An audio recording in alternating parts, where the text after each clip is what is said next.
Hey guys, Tony. Good morning. First of all, I want to give out a shout out to my sponsor, me. um, Join the Patreon. I'm probably gonna forget to link it down below, like I always do. I'll try to add the link in the description and in the comment section. I'll pin it in case anybody wants to join. But yeah, shout out to me because I'm my sponsor and I don't really have any sponsors. Not sure if I want any. I don't really like anybody or anything and stuff. Oh, you know what? Shout out to AAA though. If I get anybody to sponsor me, I want AAA to sponsor me because I actually really like. I think AAA is a godsend, by the way. Um, Anyways, Patreon link down below. I'm gonna be my own sponsor for a while, so there you go. Tesla. Tesla did hit my mark, right? I told you guys, I'm like, there's two things that can happen. I think Tesla's either going to dump hard to 940 or it's going to recover a little bit, possibly somewhere around this area, this range, and then dump from there. That's exactly what happened, right? We actually had second scenario hit. It recovered a little bit, then it dumped all the way to basically exactly $940.52. The low on that was $940.50. So I'm actually off. I was actually off by, let me see, where does my 940, yeah. So I was actually off by 2 cents. I was off by 2 cents. That gap officially got filled. Of course, that gap got filled because the rest of the market bled. So it's not necessarily just Tesla that dived down. It was literally everything else. So I can't really say that I called this drop because everything else was dropping anyways. But at least we got it on the right on the money. But we were 2 cents off, so technically we're not really on the money. From here, where is Tesla gonna go after filling this gap? So we can get rid of this. Why doesn't there you go. It's been weird, man. My trading views have been weird lately. So after filling this gap, where do I think it's gonna go? I think Tesla's gonna keep the drop and it's gonna keep heading to 912. To be completely honest, you officially closed the full day candle, bear candle under $1,000 or 1,270, which is our previous resistance. I think you're going to 912. I think it's probably gonna happen this week. I think it's gonna happen on Monday, Tuesday area, more than likely.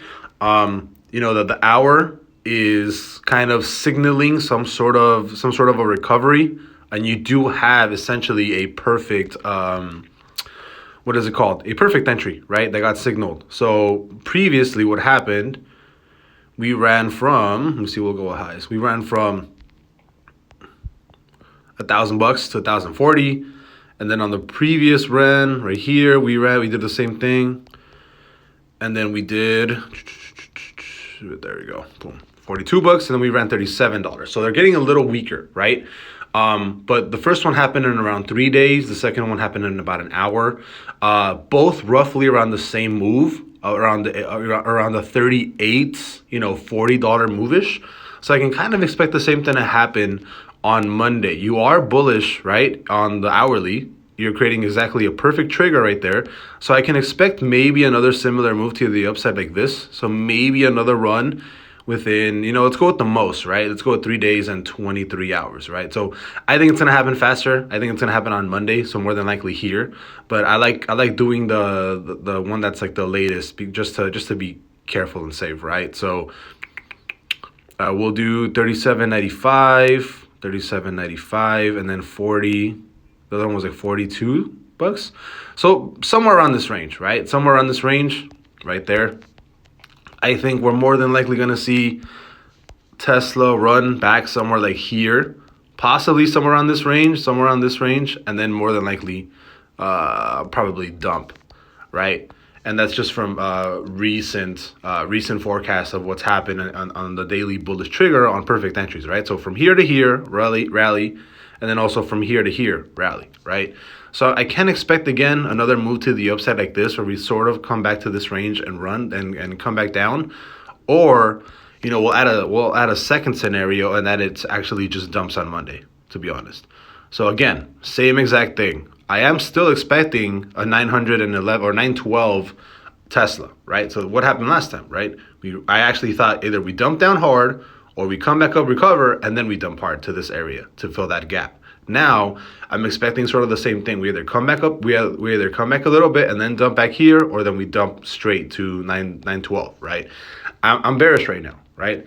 I'm definitely bearish on Tesla. I'm still bearish on the whole market. The 4 hours bearish, the daily is bearish. You close the bearish day.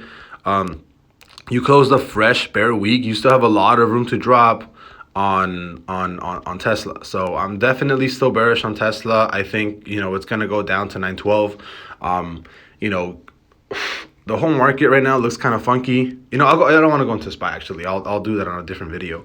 But I'll probably talk about the SPY in another video, and then I'll do another GME video, which actually did hit $100. And I told you guys like months ago, I'm like, GameStop is going, or like a couple weeks ago, I was like, GameStop's going $100. I even made that joke video where I was like, or whatever, right? So GameStop officially hits $100, and I actually told one of my buddies, I was like, I think if he watches this video, dude, I'm sorry, but I actually did tell him a while ago. I'm like, yo, I think GameStop's going to $100. And it hit $100, I think, or lower than $100 actually this past week. But still bearish on the market. Tesla, again, these two scenarios, but for the most part, if you can get anything out of this, is that I think it's still going to go lower, and I think it's going to 912. So I'll see you guys later. Bye bye.